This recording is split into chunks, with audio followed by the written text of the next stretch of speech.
from 1 million to 66.2 million. The magic of compounding that 90% of people overlook. In our last discussion, we talked about contrarian investing. Today, let's dive into one of the most counterintuitive yet powerful strategies in investing, long-termism. It's counterintuitive because we're naturally wired to seek short-term gains. We buy a stock and hope it rises tomorrow. But it's powerful because nearly all legendary investors, across time and borders, have built their fortunes on this very principle. Let's start with the most fundamental concept, compounding.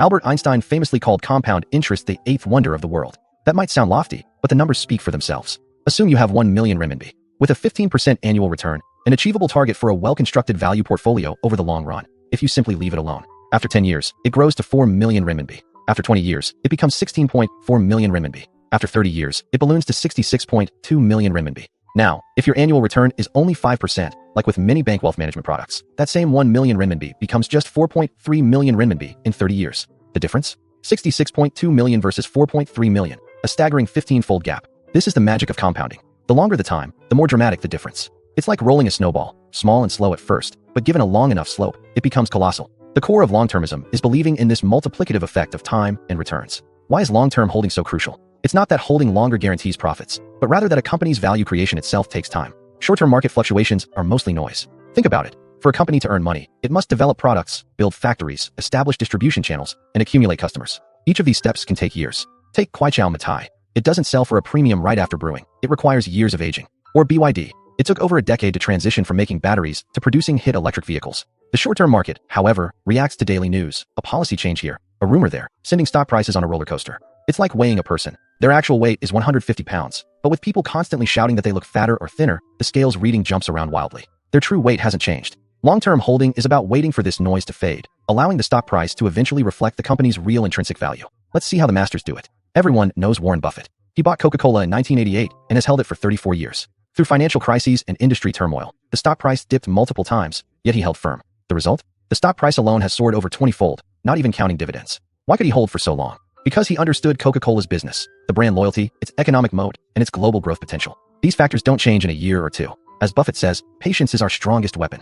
With good companies, patience is rewarded, but it's easier said than done. The biggest challenge is the anxiety from short-term volatility. Your stock hasn't moved in 6 months, while others have doubled. Do you panic? The market crashes 30%, and your portfolio is deep in the red. Do you sell in fear? Here are a few practical tips to cope. Dollar cost averaging. DCA, don't invest all your money at once. Spread your investments over months or years. Buy more when the market falls, and less when it rises. This automatically lowers your average cost and reduces the fear of buying at the peak. Ignore the noise, check less, stop obsessively watching financial news. Predictions about certain gains tomorrow or a crash next week are 99% nonsense. If someone could truly predict short-term moves, they'd be the world's richest person. Would they really tell you?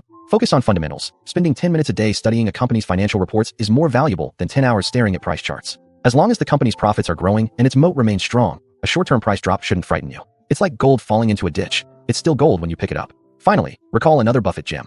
The optimal holding period for a stock is forever. This doesn't mean you must literally hold it for life. It means that if a company can consistently earn money and create value, it's worth holding for the long run. It's like marrying the right partner. You wouldn't divorce her because she's in a bad mood today. Of course not. You stay together and enjoy long-term happiness. Here's a question for you.